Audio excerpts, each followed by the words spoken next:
간판 설치 일을 하는 김경호 씨. 그는 오른손잡이지만 요즘은 일할 때 서투른 왼손을 더 많이 쓴다. 일일이 수작업을 해야 하는 간판 일. 전처럼 오른손 사용이 편치 않기 때문이다. 밥을 먹을 때도 이렇게 천천히 먹어야 되는데 이렇게 되고 스스로가 그렇게 되고 이제 내가 이게 인위적으로 하고 싶은 일을 못해요. 이렇게 손이 이렇게 돼서 이렇게 갑자기 이렇게 떨려요. 그리고 이게 좀 이런 거 주울 때도 이게 집게 역할이 부드럽게 이렇게 옮겨져야 되는데 이게 떨리니까 예. 3년 전부터 손이 저리기 시작했다는 김경호 씨. 시간이 갈수록 증상은 더욱 심해졌다. 오른손바닥은 한눈에도 근육이 많이 위축돼 있었다. 지금 작업하시기도 굉장히 좀 더 힘드시겠어요? 그러면? 그래도 그냥 하는 거예요. 왼손 오른손 번갈아 가면서 쓰면서 오른손으로 잘 안 될 때는 왼손으로 쓰고. 노련했던 오른손 대신 익숙지 않은 왼손으로 일을 하려다 보니 작업 속도도 더디다. 심한 손떨림에 근육 위축까지. 그의 몸에는 어떤 변화가 일어나고 있는 것일까?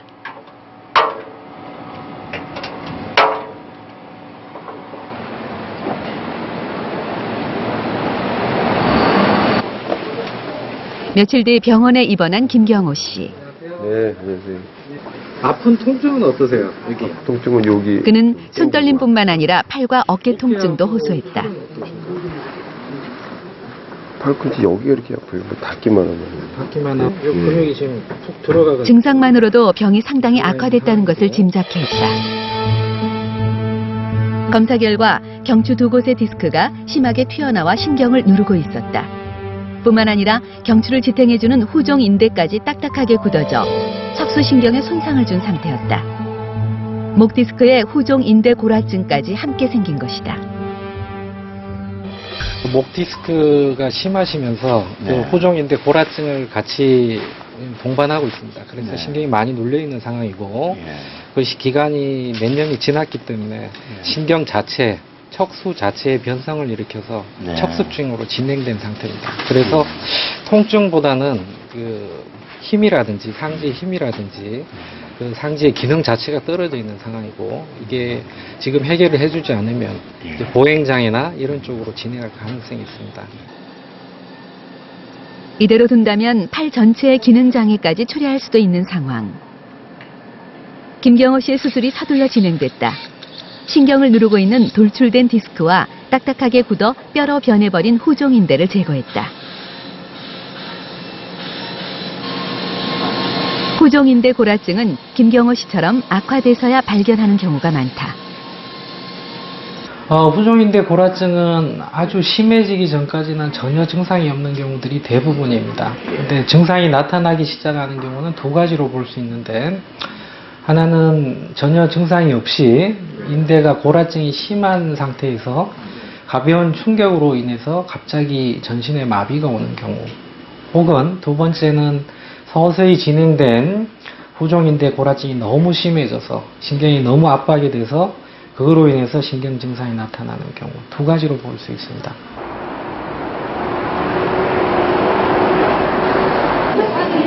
후종인대 골화증은 경추의 노화 현상으로 5, 60대에서 발병률이 높다. 하지만 병명이 생소해 뒤늦게 발견하는 경우가 대부분이다.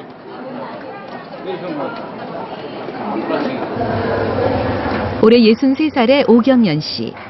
오랫동안 무릎과 허리 통증을 앓아왔다. 언제부턴가 손에 저리는 증상이 심해지고 감각도 둔해졌다. 아까 뭐 여기가 뼈가 단추만 길러도 손이 저절 탕 놓아져 버려요.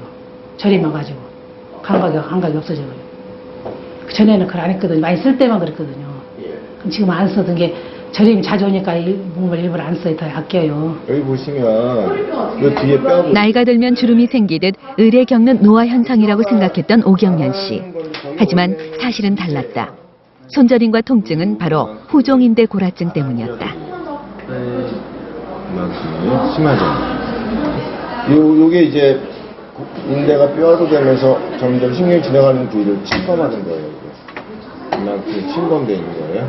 밑으로 내려가면서 침범된 부위가 점점 심해집니다. 오경현 씨는 먼저 보존적인 치료로 통증을 줄여보기로 했다. 특수바늘을 이용해 압박받고 있는 신경 주위에 틈을 만들어 신경을 풀어주는 치료다. 호종인대 골아증은 발견한다 해도 병의 진행을 막기 어렵다. 그래서 지속적인 관찰과 치료가 필요하다. 그 인대에 혈류가 잘 가지 않고 피가 잘 가지 않는 상태에서 스트레스가 가해져서 손상되고 다시 회복되고 이런 것이 반복되는 과정에서 그 자체가 석회화가 되고 석회화된 것이 뼈로 점점 변하게 되는 것입니다.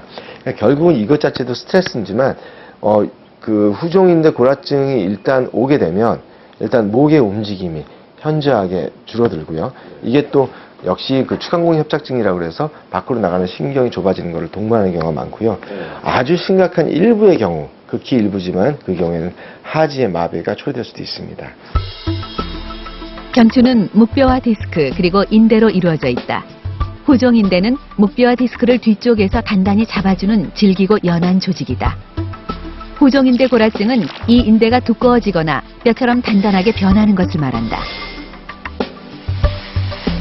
골아된 호종인대는 두꺼워져 척수신경을 눌러 통증과 저림을 유발하고 심하면 사지마비를 일으키기도 한다.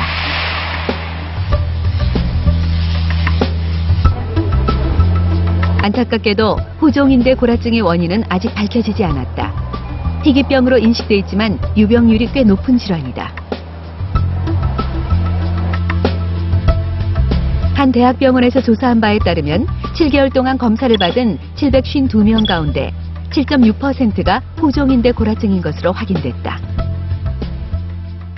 맨 처음에 우리나라에서는 그 빈도수가 뭐 몇 프로, 뭐 0.9%다, 1%다, 뭐 그랬지만 지금 그 저희들이 이제 CT를 가지고 해보니까 뭐 증상이 있는 분도 있고 없는 분도 있지만 그 빈도, 후종인대 골화의 빈도는 한 7%까지 올라가고 있기 때문에 엄청나게 그 우리가 많은 분들이 골화를 갖고 있습니다.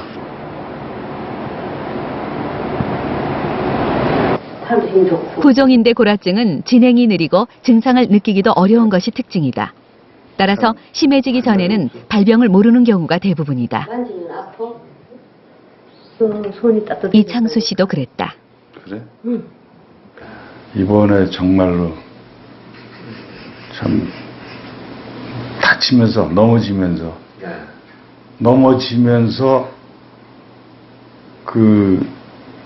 일단 정신을 잃었으니까. 올해 초 탁자에 걸려 넘어지면서 사지에 마비가 온 이창수 씨. 응급실로 실려가 처음 받아본 검사에서 후종인대 골아증이라는 것을 알았다. 뇌졸중 아닌가 싶기도 하고 막 그래갖고 이제 MRI 찍으니까 뭐 여기 이제 신경도 다치고 그때 거기서 신경외과에서 후종인대 골아증이라는 걸 처음 알았어요. 건장한 체격에 건강까지 자신했던 이창수 씨. 그러나 한순간의 사고가 그의 인생을 송두리째 바꿔놓았다. 감각이 둔해진 팔과 의지대로 움직이지 않는 손. 이창수 씨의 경우 경추 전반에 후종인대 골아증이 심했다. 그리고 중추신경이 지나가는 척추관도 선천적으로 좁은 상태다. 이 환자 같이 선천적으로 좁아져 있는 분들, 우리가 모르죠. 아무도 모르죠. 좁아져 있는 분들이 가벼운 충격이라든지 넘어지거나 하다못해 뭐 접촉사고 난다 하더라도 그런 것이 날 경우에 그 바로 충격이 바로 전달되면은 사지마비가 될 수 있기 때문에 뭐 전혀 예기치 못하게 나빠질 수가 있죠. 사지마비까지 온 이창수 씨. 골아된 후종인대를 제거해 눌려있는 신경을 풀어주는 수술이 시행됐다. 더 이상 지체하면 감각이 돌아오지 않을 수도 있기 때문이다. 목뼈 사이에 보형물을 삽입해 좁은 척추관을 넓혀주는 수술이 이루어졌다. 이창수 씨의 경우 증상이 심했던 만큼 앞으로의 관찰도 중요하다.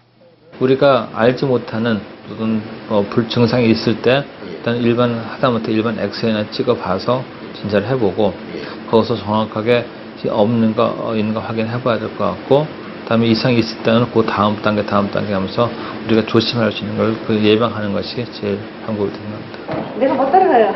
며칠 뒤 수술을 받고 회복 중인